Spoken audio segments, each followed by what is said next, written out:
about the time we faced them. All right. Well, if I remember. At Avenger headquarters. Because united, the Avengers are strong. Welcome to the Marvel D&T Evolution podcast with myself, Andy Stead. And I'm Jarian Gibson. And I'm Alex Strout.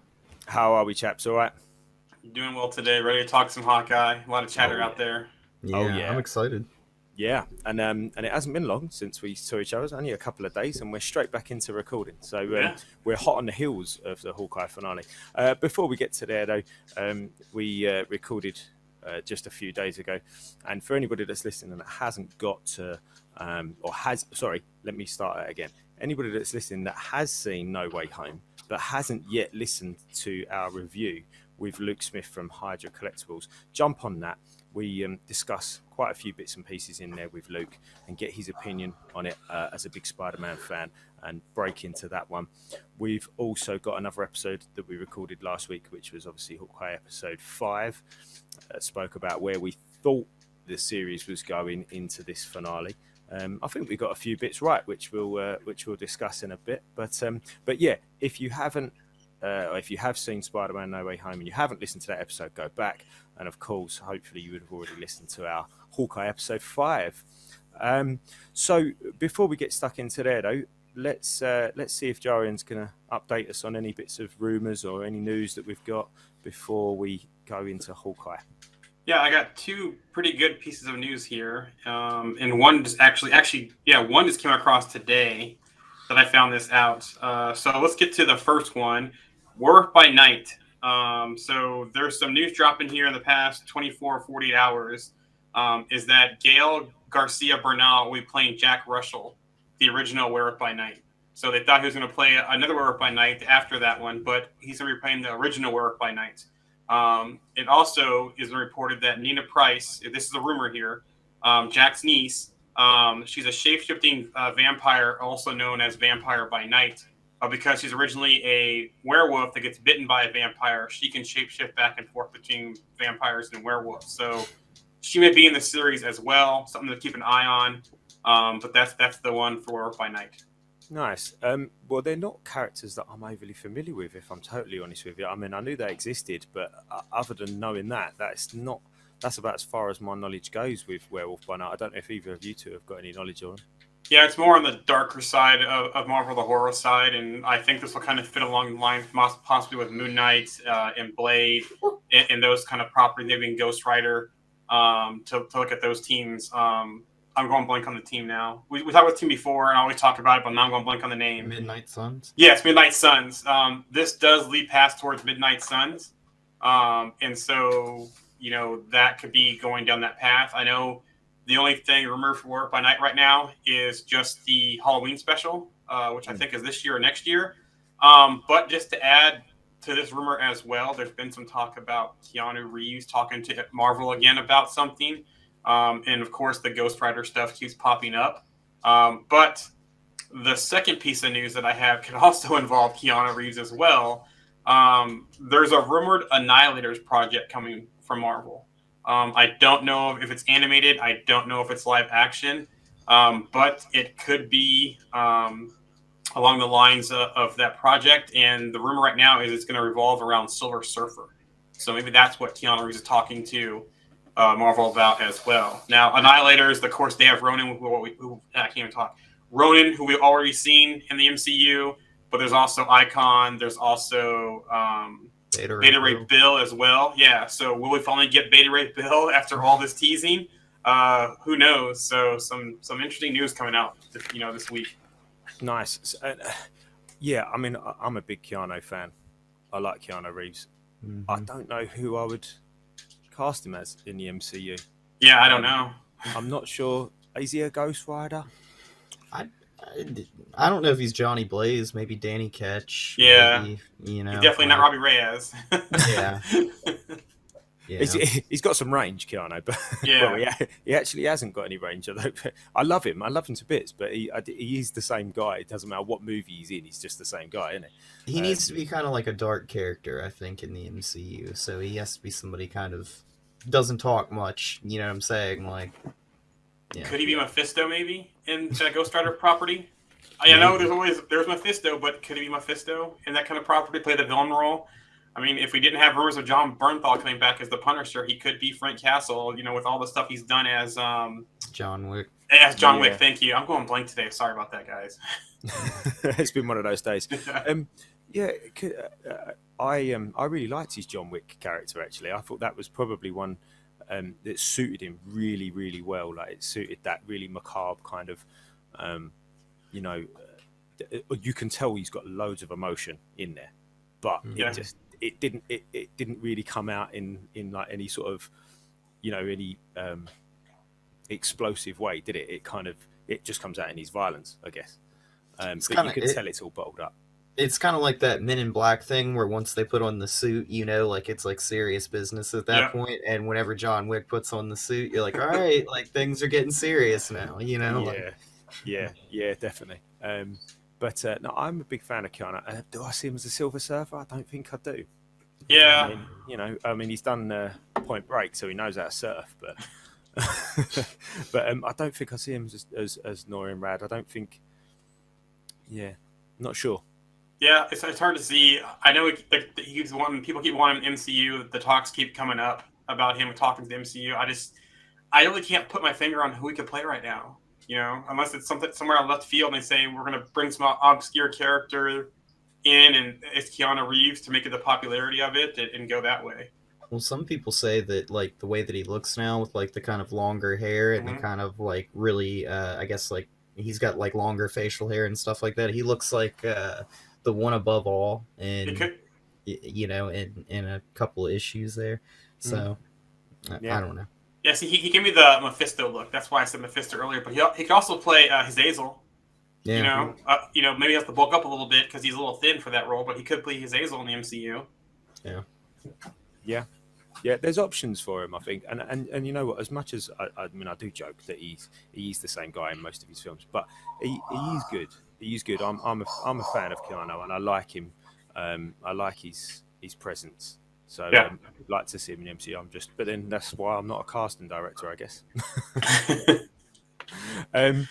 But yeah, I mean, Werewolf by Night. I don't know much about it, but it'd be interesting to see how they connect that, even if they even try and connect it with the wider MCU. What's really funny is I'm pretty sure Moon Knight was first introduced in Werewolf by Night, right? Yep. So I don't know if this will happen, but it'd be really interesting if the first like thing we hear about Werewolf by Night or see about Werewolf by Night came in Moon Knight, because it'd be kind of like the reverse, the adverse of one another, like first in the comics this way, first in the show this way. Gotcha. Yeah. I think he's Moon Knight a more sort of accessible character than not accessible, more acceptable. Sorry, than Werewolf by Night. Is Werewolf by Night too niche? Do you know what I mean? I definitely do. Yeah, I can see what, like Alex, is a great point about him being introduced in Moon Knight, because Moon Knight is the more popular character of the two, in my opinion. Yeah. So that's the great point, Alex, about him coming in Moon Knight as an intro to the MCU. Yeah, because like whenever you think about like werewolves and stuff like that, you think like monster movie. You know what I'm saying? Like you don't really think like like major part in the MCU or part of the supernatural MCU. And I think werewolves still, and I think because of that, like what you said there, Alex, about when you think of werewolves, you think of that kind of monster movie, and not just a monster movie. You kind of think of a pretty cheesy B movie, scary type thing. And is it still a little bit naff? Do you know what I mean? It's not flash enough. I don't know. Maybe that's not using the right words, but it's just a little bit like, oh, okay, they've not got the same. They're a little bit cheesy, maybe. Yeah, I mean, like if you take like old vampire movies, I never would have watched vampire movies until like the first Blade trilogy, and then suddenly like I liked vampires a lot more. Because it's what I'm saying, like it's like because it's like they're more interesting for me in that. But like normally werewolves are just like they turn into a werewolf like in a full moon type thing. I see your point. It's almost like you've got to make the vampire, the werewolf, the whatever it is. Is it not making it modern really? But it's making it interesting to that particular audience, isn't it?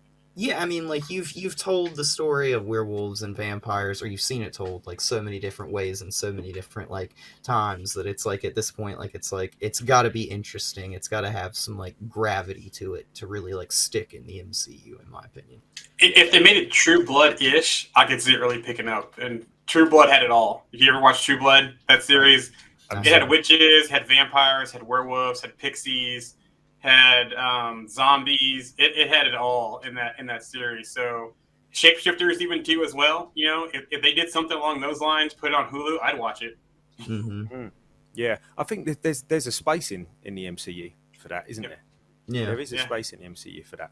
And it does seem the more riskier type of productions will go over to Hulu. Look at Hitmonkey, you know, and you know MODOK has gone over there. There's rumors some other properties might, and hopefully if they do bring John Bernthal back as the Punisher, that's where the Punisher lands. There has been talk about Moon Knight being one of the darker series, you know, and kind of pushing the limits a little bit on Disney Plus. So that's going to be a good barometer on what's to come on these properties. Talking of Hulu, did you see what I posted on?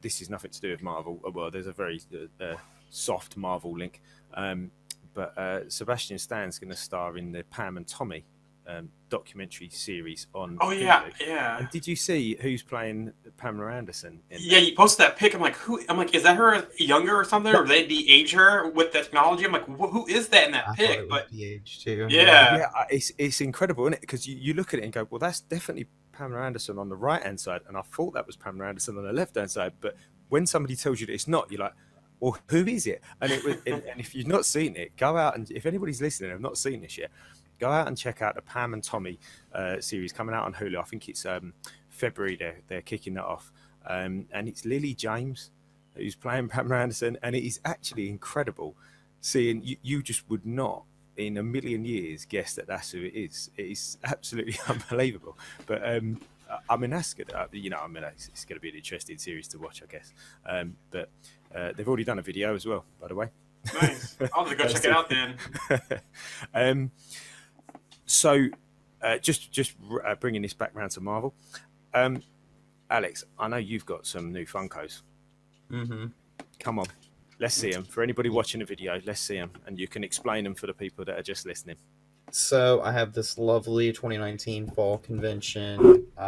It's like an Iron Man with the gauntlet where he's, you know, it's in-game. It's Avengers Endgame. So, you know, Nice. absolutely love Iron Man Funkos. So that's going to go on the Iron Man shelf. The Iron Man shelf. I like it. Then I've got this lovely Ghost Rider. That's excellent. I love that one. He's on his bike as well, isn't he? Yeah, it's like one of the Funko rides, you know? Yeah. I there's like a glare. I'm sorry. I'm trying to show it off as best as I can. That's But, okay. like, but yeah, so that's what it looks like more Nice. like the full. And I'm recovering Funkaholic, and this is very tempting right now, man. That Ghost Rider one, it looks absolutely awesome. I love it.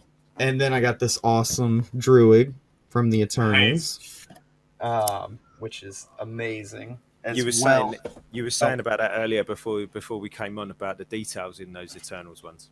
Yeah, like I know the plastic won't really show it, and I don't know if you'll be able to see it on the box or not, but like, you know, like they really do that on the Funko, where they basically like they do every little minute detail or whatever on the suit and everything, and it's kind of hard to see. Yeah, no, But- actually, you can see that there. Yeah, that's great. Yeah. Yeah, like it's just Incredible. it's wild that they can do that. Like it's like the people that they take like a pen and they carve your name in a grain of rice almost, you know, like but yeah, so then I also got this awesome Captain America Sam Wilson Funko. Nice. Yeah, it's very cool. It's got like the bullets bouncing off the shield, so Mhm. very, very cool. And then finally, Andy, you've got this one. Yes. The Gotta Old have Man Steve. You got to have an Old Man Steve. Look at that. Fantastic. It's absolutely awesome. Love the Old Man Steve. Very, very cool. Excellent. Before we go back to the MCU, I just thought I'd bring up that I finally finished Secret Empire this week. I tried to get through it.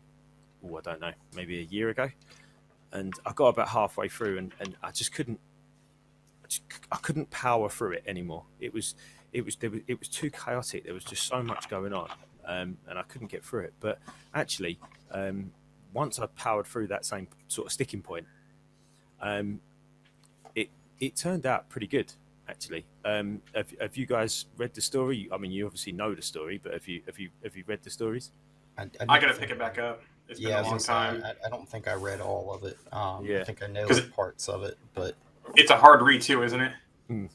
Yeah, Yeah. it is a hard read, and I think that's probably the point. I think I got, like I say, to the hard point in sort of in the middle somewhere, and it was one of those ones where I was probably feeling a bit lazy, I guess, and I was like, no, I can't keep going on this one. But actually, once I did that, and once I got through that this week, it was actually a really good read, and it finished strong. It did finish strong, and there were some really great moments in there. I don't know if anybody's read to the end of the Civil War II storyline, which is another difficult one. There's some great parts in that. One of the really cool parts in that was at the end. There was a vision of Miles Morales killing Captain America. Yep. And it gets tied up in Secret Empire. And without wanting to ruin anything, because I don't want to ruin anything to anybody that's going to go and pick it up, there's a Black Widow and Miles are on a sort of a mission, I guess we'll call it a mission, to kind of to do something. And Black Widow is he's really there as a mentor to Miles, but also she does a lot of sacrificing for him, and she's a great character, great sort of leader in that movie, in that book, in more than one way.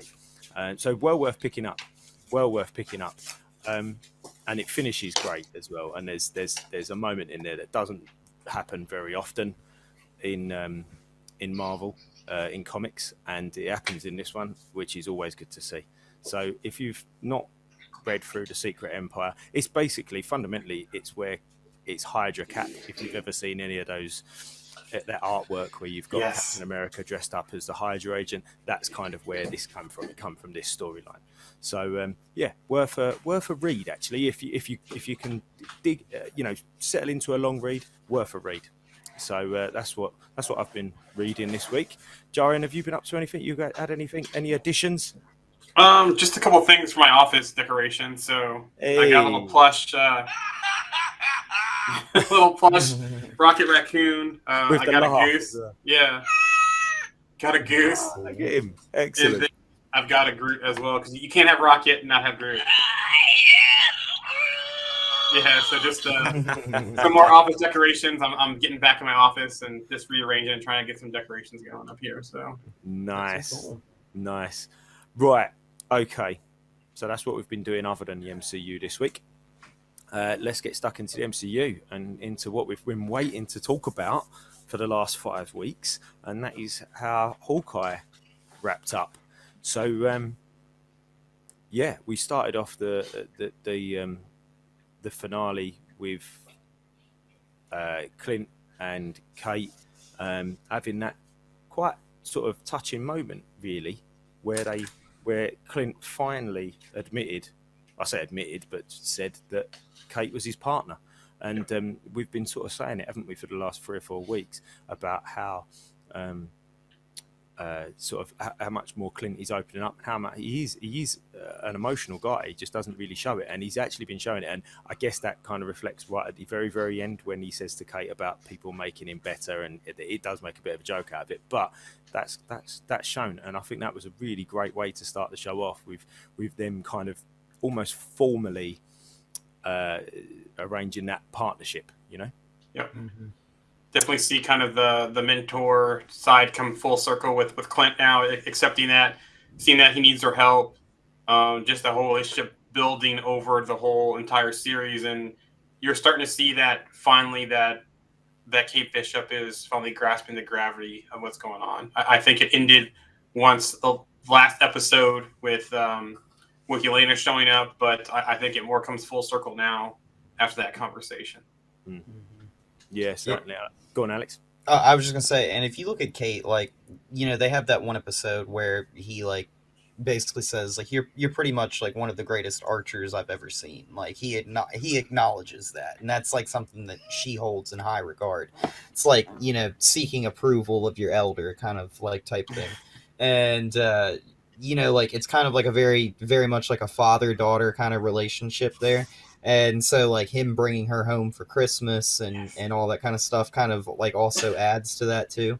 Mm. But like I love how like at the end of it, and I hate to skip to the end, but like she's like pitching the names of what to call her, like, you know, like, and he's like, oh, I've got an idea, and then it just cuts and it goes away. right to the Hawkeye logo, and I was like, oh wow, that's pretty clever. Like I like how they did that. But Yeah, and then speaking how she kind of comes full circle too, that trick shot he was teaching her, the flick earlier in the season, finally comes full circle and helps her kind of get through that Kingpin situation that she gets into. Yeah, yeah. I think that talking about this sort of father figure and that kind of mentor sort of role that Clint was in, I think it was her conversation with him when she said, "I saw you jump out of that building, even though you had no powers and you had this and you had that." I think that kind of made him realise that, oh, actually, I have inspired somebody like to be better. Do you know what I mean? It wasn't just about doing my job. Like, well, no, it was. I guess it was about him doing his job, but it was, I have inspired people while doing that as well, rather than just being like what Natasha and Yelena were saying in Black Widow about just being a trained killer and being a weapon. You know, there was another purpose to what he was doing, not necessarily a primary purpose, and not necessarily something that he thought about while doing it, but it was something that was happening. yeah, and I think that's like part of like the most interesting thing for Clint in the MCU is it's like the family. So like he was like a weapon before he had before he had his family, and it's like him having a family almost like brought him back down to earth and made him like have a lot more humanity and stuff like that. And I think that's like a large part of his character. So I think that's why like him with Kate, it's a really interesting dynamic because her being like a daughter to him is like blending the dynamic of the family and the hero life that Clint lives. You know what I'm saying? Like something that he hasn't really done before. So It's also almost that scene that we saw in the beginning of Endgame, where he's teaching Lila with the bow, calling her Hawkeye. It's almost like Kate has kind of taken that replacement for Lila in that regard, so that Clint can maybe keep his kids out of the life, since obviously Kate and Laura have been in the life type of thing too as well.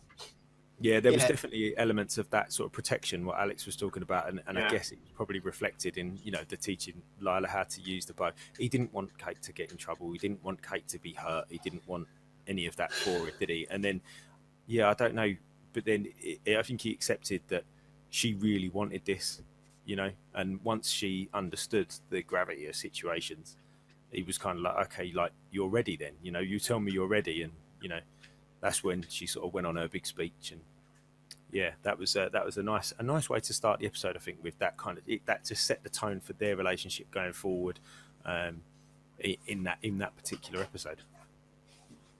And I was just gonna say, and one thing, you know, I think it's funny for Clint because it's like him seeing somebody that's like his biggest fan kind of caught him off guard almost. You know what I'm saying? Like, and so throughout this series, I'm not gonna say it's like it's not humbling for him. I think it's like really reassuring that he's a really good guy. You know what I'm saying? Like even throughout with Yelena, like Yelena's even like looking for a reason. She's like, you know, like, I think he's a good guy. Like, I may not say it, but like, I'm looking for a reason to not want to kill him. Like, you know, so.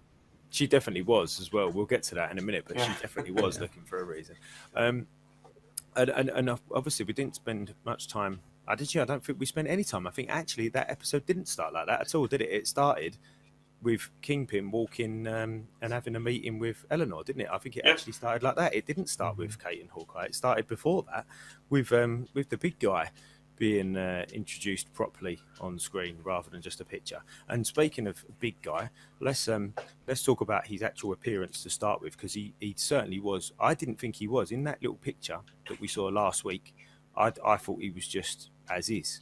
But actually, when we saw him, he definitely was. You know, Vinny D was definitely wearing some sort of suit, wasn't he, underneath his clothes. It was all right. It was all right. Didn't mind it. Yeah, and there's been some convo in the group, and I think Monty has been kind of spot on. It was a little off-putting the way he looked. His look. It was a little disheveling. Yes, the white suit and the Hawaiian shirt and the cane or throwback to the comics, so that was fine. But the fitting was kind of weird. But I completely get where Monty's coming from with this. But after reading some interviews after the show and some of the news out there, it does seem like that Kingpin went through some struggles during the blip. And maybe the way his look was and this kind of the way they approached it was him not being full Kingpin again. Because Monty did raise some good things in the group about where we're, besides the tracksuit mafia, the bros, where was the rest of his henchmen? He's always got security around, so... In my eyes, I see where Monty's coming from, but also I think Marvel was trying to convey that Kingpin himself, because of the blip, has gone through some struggles again, and maybe it sounds like he's still trying to rebuild that organization. One of those like fall from grace situations Yep. where it's like he was really wealthy and had it all, and then well, I mean, you also have to think like during the blip too, like there were people that owed him money and stuff. Like he would loan money out, suddenly they disappear. He's not getting his money back. Or he got blipped himself. Yeah. And then came back to nothing. Came back to trying to get everything back into power, and his first step was tracksuit and Eleanor Bishop maybe. Is that a theory, Jarian, that he got blipped, or is it? That's a theory. I don't know. I don't know if he was blipped or not. I'm just guessing here. I'm just like, I know they're definitely showing the struggle with him of the blip. So I don't think it's been confirmed whether he's been blipped or not. But it would make sense if he was blipped, and now that he's back, he's trying to come back into power. Like maybe. Like Eleanor and Kate weren't blipped, and Eleanor needed money after the whole thing with the dad dying, all that kind of stuff. She owed him money before. He got blipped. He comes back and says, "Hey, you still owe me," and them being afraid of him being the big guy, they all fell back. Not all of them, but some fell back in line. Yeah, that kind of I like that theory actually. That he's been blipped and he's come back, and as you say, he's sort of got to start again from nothing, hasn't he? Yeah.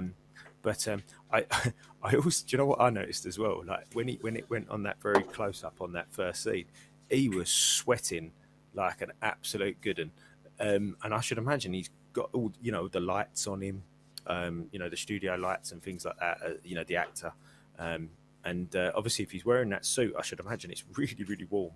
I don't know if anybody's ever worn like a big full sort of costume dress up suit, but they're just a suit, like if you put a lion suit on, it gets hot in there. So I should imagine that was weighed a bit of, weighed a few kilograms. Like a sauna suit. Yeah, I mean, I noticed it on his foot because obviously he's bald and he's got this, the big sort of face, hasn't he? And I could see all the beads of sweat on his head. It was just, he must have just been sitting there going, "Good God, I'm shattered." But do you know what? I did like him. Just overall, Kingpin, and we'll get to a couple of other bits that he does obviously later on. But I did like him. He did still remind me of the same Kingpin. It did feel like the same Kingpin from the Daredevil series. But we can talk about the Kate fight in a moment that he has at the end. But I was disappointed that we got no real brutality from him. I was expecting a big entrance, a big kind of, this is what I'm going to do. I'm going to take this person out, or I'm just going to completely, own this guy. Anybody, to be honest, it didn't matter whether there was a challenge for him or not. That's not the point. I think that it wasn't about him having a big fight. That's not what I mean. It was about him showing his like I say, his ruthless side. And I don't think we saw that really, if I'm honest. Yeah, I think it still goes. Go ahead, Alex. I was going to say he ripped that car door off in the episode. Like, yeah, that was kind of powerful, Yeah, that's true. I think it still goes back to he's trying to rebuild what he once had, and I think they're slowly building him back up. And I know there's the ending part of that everyone wants to talk about, and I'm sure we'll get there soon. But like I said, this is just the tip of the iceberg with Kingpin. Them even meeting in that little toy shop, I think, also showed that there's some struggles there still and some build back up as well. But also, too, I didn't realize how many tracksuit mafia there was until that fight scene at the end. There was a ton of them. They kept rolling up in trucks. And so Talking about Keanu Reeves earlier, it actually reminded me a little bit of the scene in the second Matrix movie when all the Agent Smiths just keep piling on him. Yes. and Hugo Weaving goes more, and then just more of them come in. And it was a little bit like that, but they were certainly needed as cannon fodder, weren't they, for that though? Yeah. And then just going back to that too, it's I was kind of disappointed with Eleanor as well. I thought there was more there other than her just being the company and her being indebted to Kingpin with her. I was hoping that they would have revealed her as Madame Mask. It's like you don't cast Vera for I'm not gonna butcher her last name. You don't cast her without something more. So maybe that's just tip of the iceberg, and maybe her getting arrested and going to jail kind of solidifies her into that role, possibly. So the jury's still out on what they're gonna do with Eleanor Bishop as well. Yeah, I wasn't surprised that they didn't do that. That they didn't reveal her to be Madame Mask in the end. I wasn't surprised. There was enough going on. You had the Yelena and Clint storyline. You had the Clint and Kate storyline. You had to sort out was Jack an agent? Was he not an agent? Obviously, there's the Laura thing, which we'll talk about in a moment. There was Kingpin coming in. There was Kazi and Maya that we had to tidy up. So there was a lot going on, and I think to throw in another reveal at some point would have been a bit too much. But I'd like to say I was right about Kazi, Diane. I say Diane, I know we didn't actually definitely 100% unequivocally see him die, but I'm pretty sure we can safely say that he's probably dead. And I was right about that. I don't know. I reckon he is. You don't really see people fully die all the way. I don't know. I can see them bringing him back for the Echo series. Why have that build up like that and not bring him back for the Echo series that's coming? Wouldn't it be crazy if in the finale of Hawkeye we see Kazi and Kingpin, like they make people think that they both are like fatally killed and both of them like make it past those wounds? Like, that would be really interesting. We know Kingpin does it in the comics and everything like that. But that is true, and I think if that does happen, Maya's got to ask herself, how accurate is she? Yeah, she's tried to kill two people and failed both times. Think about it, though, because in the comics with the whole Kingpin thing and autism coming out, he does shoot him in the face in the comics. It wasn't fatal. It did take his eyesight. They were able to fix his face, but not his eyesight. I think he had to go overseas to get his vision fixed before he came back. And like I said, Kingpin, while he's not superpowered, he's still a very strong and big individual. So they're the one thing I like with the Hawkeye series is they played a lot along the lines of the comics. What they did, the outfits, the storylines, some of the things they did, that scene with her putting the gun to his face, that's all from the comics. And that's the tipping point where Echo goes from bad to good. And that's where when she starts into the relationship with Matt Murdock as well. So it'll be interesting to see where and when he shows up. That's all I'll say about that. It seems like they're pretty well following the comics and a couple different comic storylines between Hawkeye, Echo, even Kingpin in this series. Yeah. Obviously, there's the Laura sort of side of things to talk about, which I think we can get stuck in a moment. I knew it. Yeah, we did. Yeah. But I really liked how they. I was really satisfied. Actually, I got to say, I was really satisfied with the Yelena Clint. Yes. Sort of whole side of things. That was really well done. That was probably my favourite thing about this episode. It was like it was the real payoff to what we was expecting to happen, and it was like, yes, it happened, and it happened well, and I really liked the fight. I thought that was good. I liked the way that Clint was basically like, I'm not going to fight you. I'm just going to sit here and take it. And I loved also the way that he refused to kind of justify what had happened. And he was like, look, if you don't believe me, then, there's nothing I can say to you. Obviously the whistle was the sort of thing I think that got her in the end. But he kind of refused to defend himself, didn't he, verbally and physically?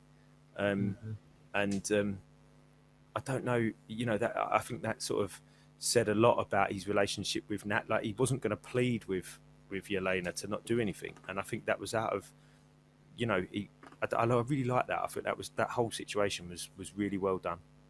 And in some ways, too, it was almost some parallels to the fight in Civil War between Clint and Natasha, when Wanda's like, you're pulling your punches type of thing. So it was almost like she was pulling her punches. He didn't want to defend himself. So there was some parallels there. As far as Yelena with Natasha and pulling punches when they were fighting each other. Yeah, well, like we were saying, like we said a minute ago, she was trying to find a reason to not kill him, to be honest. Well, she kept asking him a question, because, I mean, how many, she held the gun to his head. If she wanted to kill him, she could have just killed him straight away. But she was trying to find a reason. That's why she kept questioning him all the time, you know? And you know, I don't know if they ever said it in the episode, but they show us as the audience, but I don't know if Clint knew it, you know, where she had been snapped for 5 years. Yelena, talking about Yelena.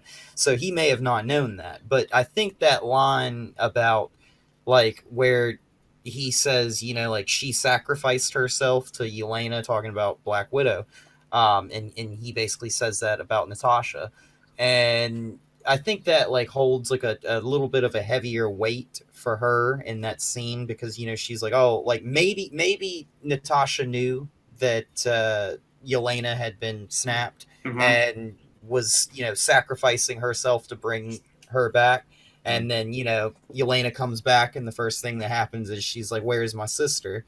You know, I need to let Natasha know that I'm okay. Like, and yeah. Yeah, so she sacrificed herself not just for the whole world, but for Yelena. Yeah, too. Yeah, I would almost guarantee that Natasha knew that Yelena got snapped, just from the fact that you look at her arc, the way she acted, the beginning of Endgame, how broken down she was.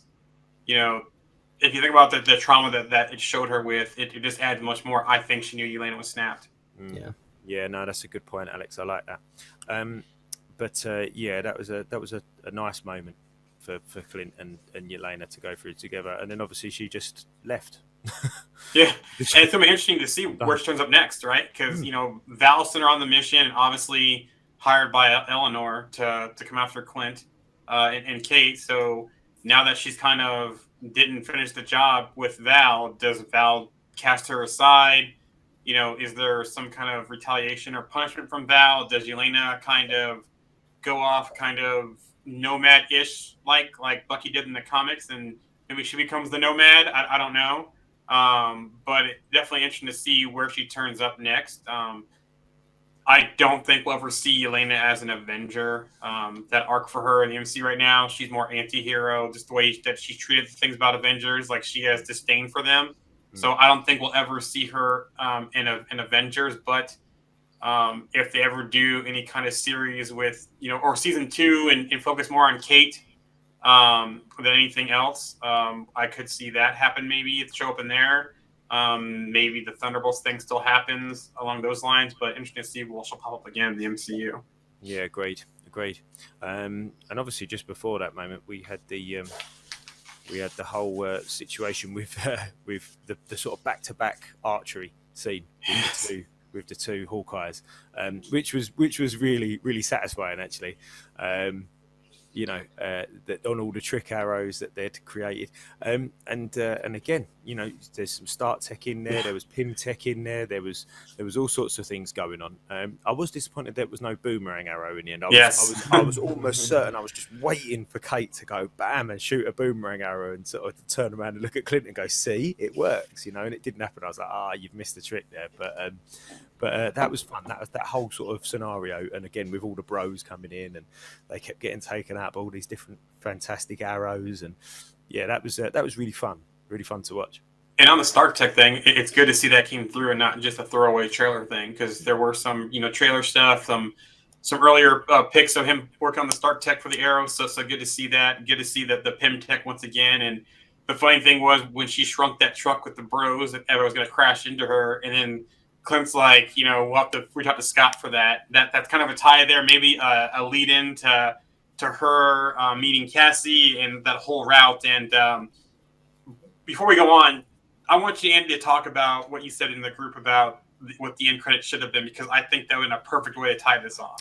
Yeah, I mean, well, actually, I know you, Jarian, also really liked the I Can Do This All Day musical, but I must, and I'm glad we got to see the whole thing, because I actually loved it, and I know a lot of people. It was Marmite, wasn't it? It was proper Marmite. Some people loved it, some people hated it, and I get that.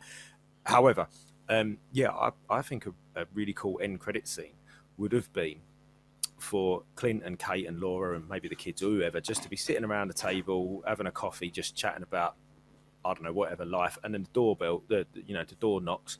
Clint goes to the door, opens the door, and Scott's standing there.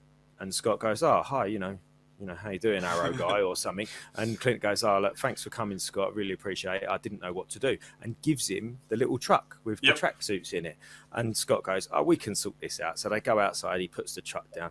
He throws a, growing pin particle at it. It grows up. They all go, "Oh, bro, let's get out of here, bro." And they drive off really fast. And they sort of all look at each other and go, "Oh, good, thank God. Like, we didn't leave loads of little miniature men. That's cruel."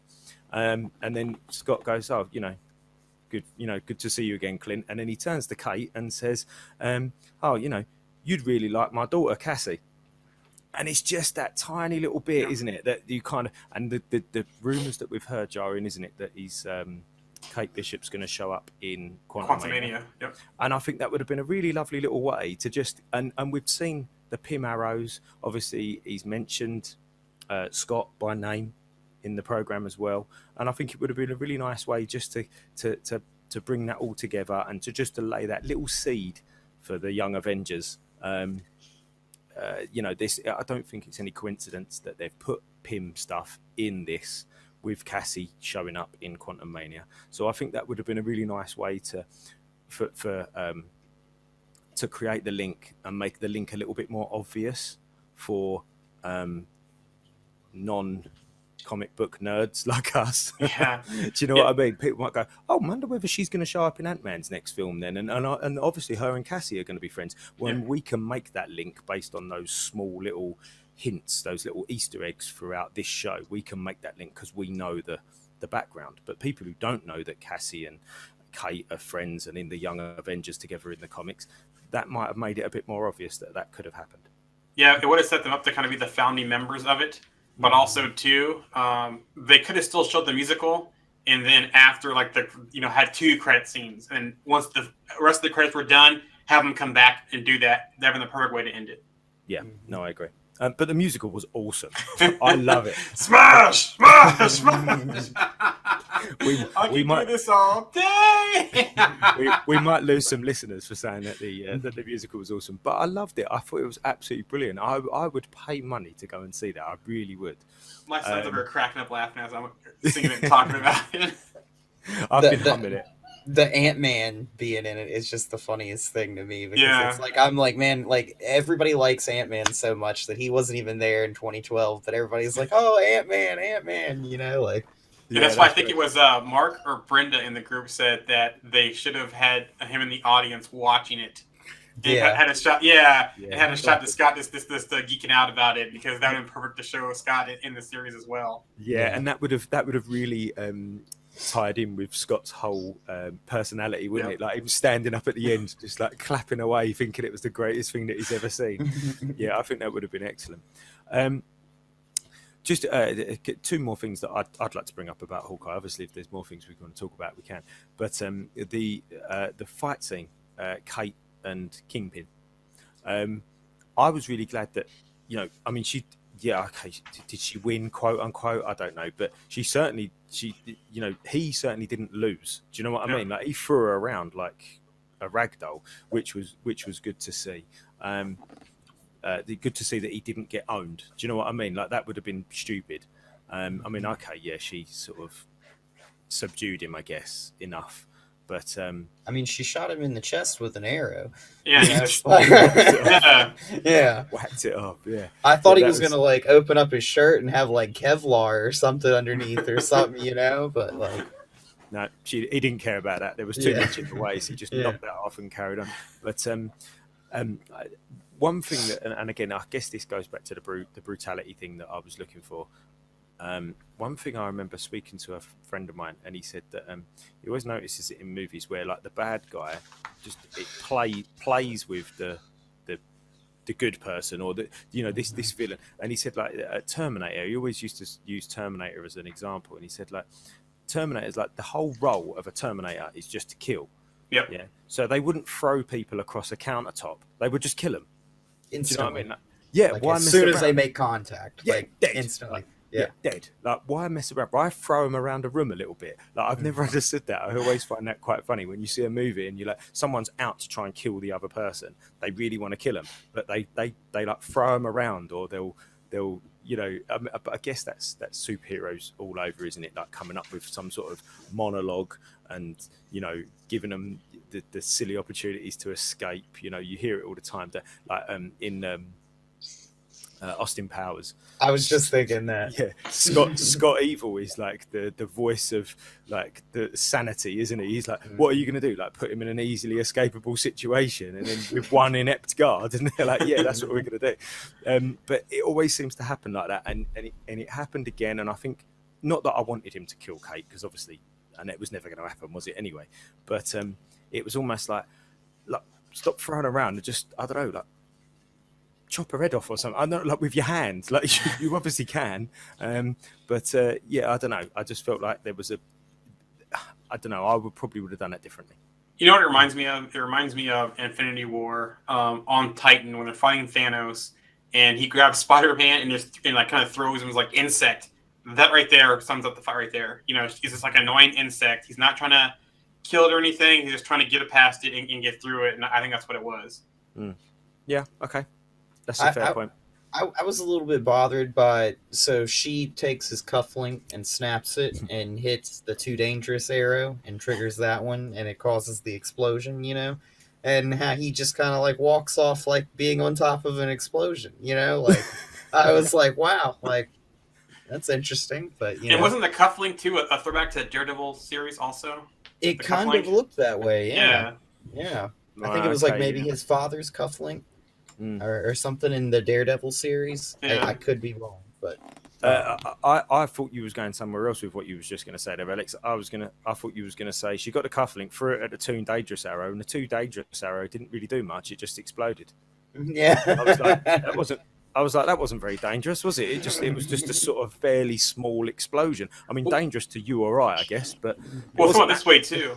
There was multiple trick arrows there that he broke and threw on the ground. So what if there was some kind of counterbalance there too as well with the other arrows also in the situation? So nice rebuttal, Jarian. Nice rebuttal.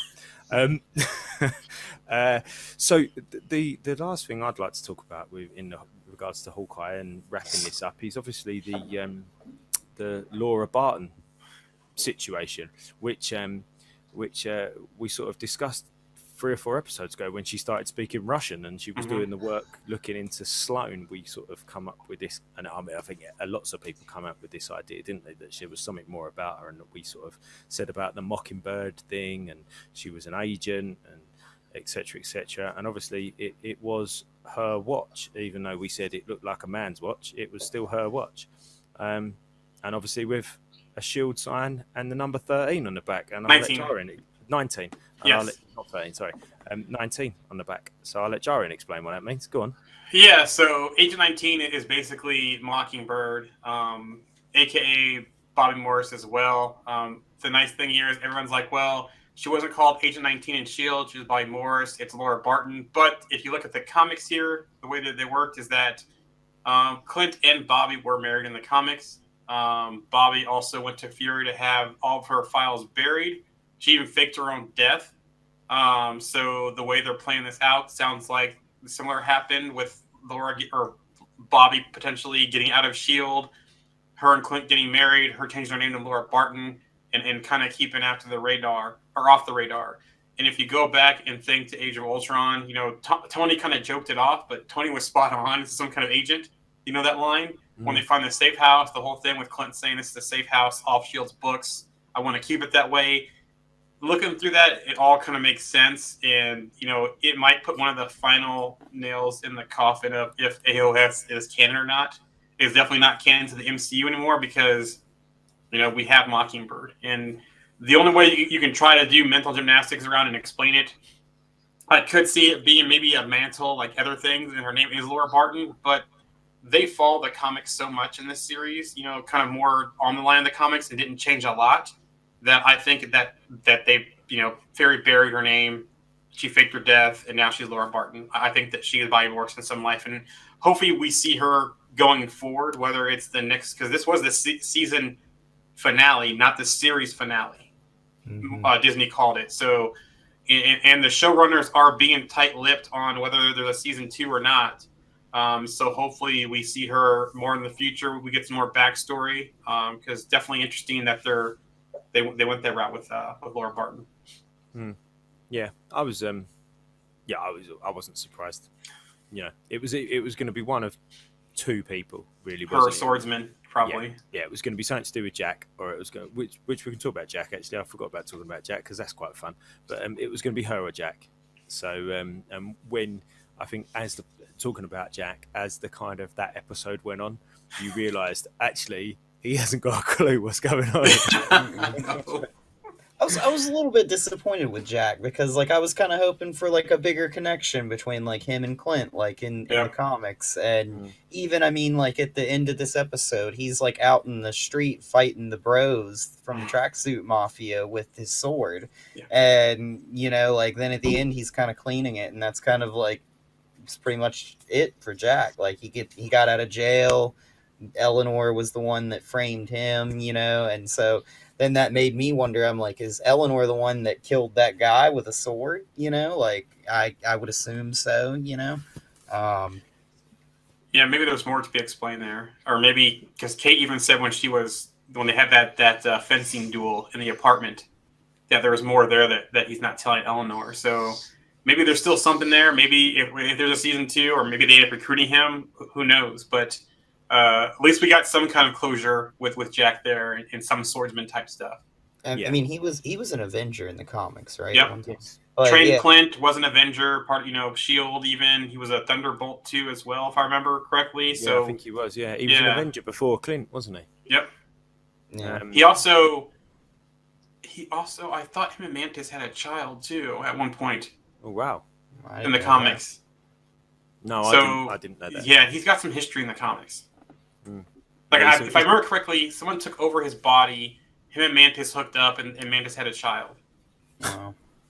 So there's some such obscure connections, isn't there? Like obscure couples. Like someone goes, "Oh yeah, like Swordsman and Mantis hooked up." And you're like, when? Like, how? You know, it's like in that one universe where Scarlet Witch and Nightcrawler have a child, and you know, like it's like wow, I would never think, you know, like they did that in like a show or so, but like you always think like Wanda and Vision, so like you know, yeah. I want to address one more thing too. Go on, him in Hawkeye. Apparently, yes, in Hawkeye. Apparently, there was a lot of deleted scenes, so. Possibly we still might see Eleanor Bishop as Madame Mask. You know, like I was saying, you don't waste Vera like that. But there were more scenes with Echo and Kingpin, apparently. A post-credit scene with Kingpin was cut. So it sounds like a lot was cut too as well.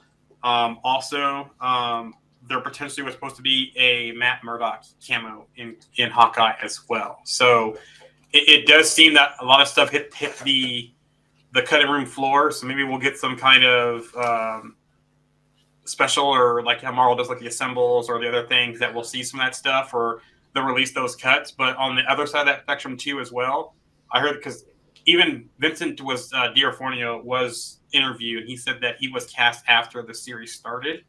So there might be some truth to the rumors that him coming back was a lot of fanfare, you know, popularity type stuff. So there's a couple things that are still kind of in the gray area about that. And so I can see why some can be disappointed. There's some confusion, you know, on how Kingpin was in the series, but this is not going to be the last we see of Kingpin, though. No, certainly not. That's not, you know, he's not dead there. Not a chance. Do you think it was a mistake that they really didn't have like a one-on-one fight with Hawkeye and Kingpin? No. You know? Like, yeah. I don't really think it's needed, you know? Yeah. No, I don't either. I don't either. I like I said, and I'll still stand by the fact that I'm disappointed that we didn't see him being really brutal. But if you know, I get that he might be dealing with all sorts of things, but I still think we could have had. I don't know. I just think for the general viewer, they're probably thinking, well, he weren't that bad, was he? Do you know what I mean? It's different with people that, you know, looking into things and trying to oh yeah, okay, he might be struggling after the blip and all of this, but for most people, he's been bigged up all the series of, oh, the big man's coming, be careful. And okay, yeah, he got run over by a car and didn't die, and he got blown up by a 2 Danger Tower and didn't die. But really, other than throwing a 21-year-old girl around, he didn't really do a great deal. And I was just expecting more from. I was just expecting some big statement, some big statement coming in. Boom. I mean, the Daredevil series. I'm pretty sure we saw him before he basically smashed some guy's head off in a car door. I'm sure we saw. Now he rips one off. Yeah. I wonder whether that was the little connection there. Yeah. The car door. So for anybody that's listening and hasn't seen the Netflix Daredevil series, what are you doing? Why have you not seen it? Because it is probably one of the best MCU things that's, Marvel live action Marvel things that's been made. But basically, Kingpin, I think it's pretty much his first major kind of thing that he does. He decapitates a guy with a car door. That's it. And you don't need to know much more than that, really. He does lots of other things throughout the series, but that was one of his big statements that he made very early on. I think it was in like episode 3 or 4, maybe. I'm not sure. That they didn't hang about by saying this is how serious this guy is, and I just didn't get that.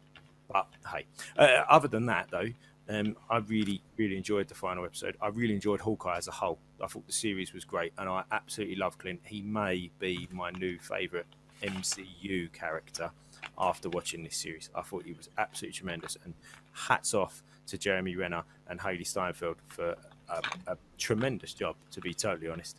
Yeah, I agree with that as well. I'm excited to see where it goes next. I'm also excited to see, because I think this is the build up for Kingpin to Echo, and I think that'll be explored more in Echo. So, like I said, tip of the iceberg, and I'm excited to see what's the next step here for these characters and where they show up next.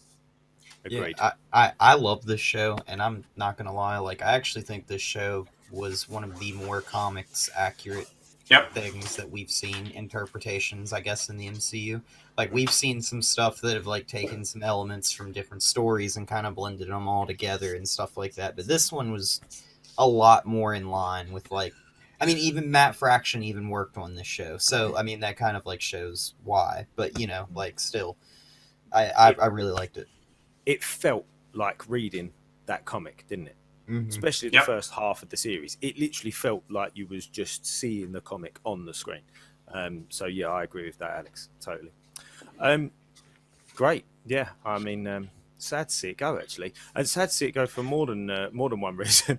Because at the moment, as far as we know, the next MCU live action piece of content that we've got coming is Multiverse of Madness in May. I mean, we should get something in between them. We know we've got Morbius coming out in end of Jan, but as far as Marvel Cinematic Universe content goes, it doesn't look like we're getting anything at the moment until Multiverse Madness, and that's a lovely little segue. Because actually, let's hold Multiverse of Madness for our year-end thing. Okay, let's do that. Let's wrap this one up here, because I think we spent a pretty good amount of time on this one. Okay. But the last thing I'll say is that there's been some rumblings of a Disney Plus show popping up the first part of next year. Yeah, we'll see that happening. Yep, Moon Knight has been the one that I keep hearing. So yeah, I think that's a good segue to stopping point for this episode. And as we do our year-end one, we'll start off with Multiverse of Madness. Excellent. Awesome. Okay then, guys. Well, thank you for joining us again. Hopefully you've either agreed or disagreed with some Hawkeye things, but either way, you found it interesting. We've got one more episode coming out this year, and we'll see you next time round. Take care. Thank you. Have a good one. Why don't you tell them about the time we faced